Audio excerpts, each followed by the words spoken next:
We're going to move on to the awards, and as I mentioned, we have the Nigerian Minister of Finance who will be joining us. And as we prepare for that, Hubert has asked me to make a few comments just to bridge. And I have to say, for myself personally, I am moved by the content, by the seeds that we have in this room.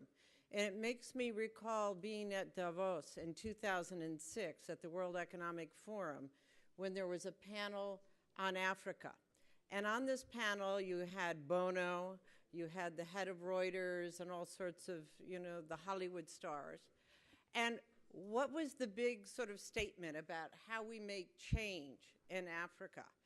And it was identifying success stories and being able to change the perception, but also create new models.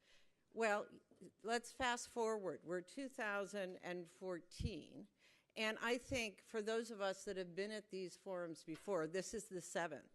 Today, I'm really moved by the crystal clear action steps that have been put forward by the leaders from both the public and the private sector here, and the quality of the interventions from all of you in this room. And frankly, I don't think there's any excuse for us not be able to break through the barriers, break through the blockages with the very specific suggestions that are put forth here with the incredible capacity of the World Bank Group and with others to really do what needs to be done. And that is from not only the customized solutions at the country level, which require, of course, the business enabling environment, but really drilling down to what is needed to be able to progress in the areas we've talked about, whether it be agriculture, agribusiness, manufacturing, SMEs, finance, the answers are there.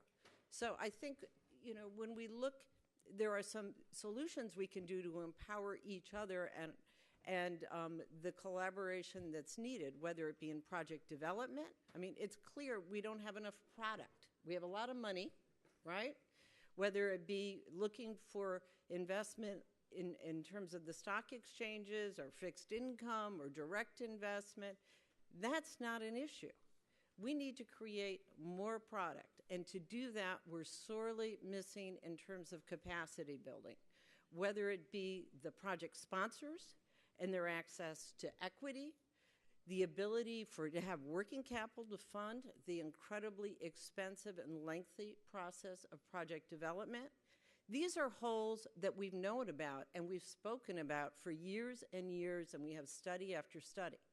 So what can we do working together with the World Bank Group, working with our other development partners to really secure, including risk mitigation? I mean, we know based on deal by deal, and we know there's a lot of mitigation solutions out there, but they're underutilized.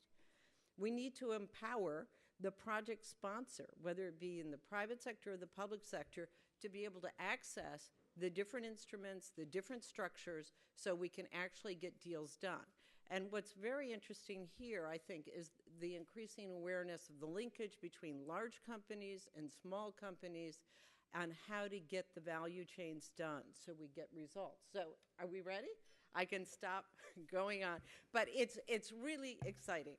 So I thank Africa Investor and the World Bank, and it's been really wonderful to serve as your day chair. I feel like I've learned a lot, and I'm inspired, and I want to introduce Carol Pinot, who is going to be the master of these wonderful awards. Thank you. Doing business in Africa. You can't afford to be without Africa Investor.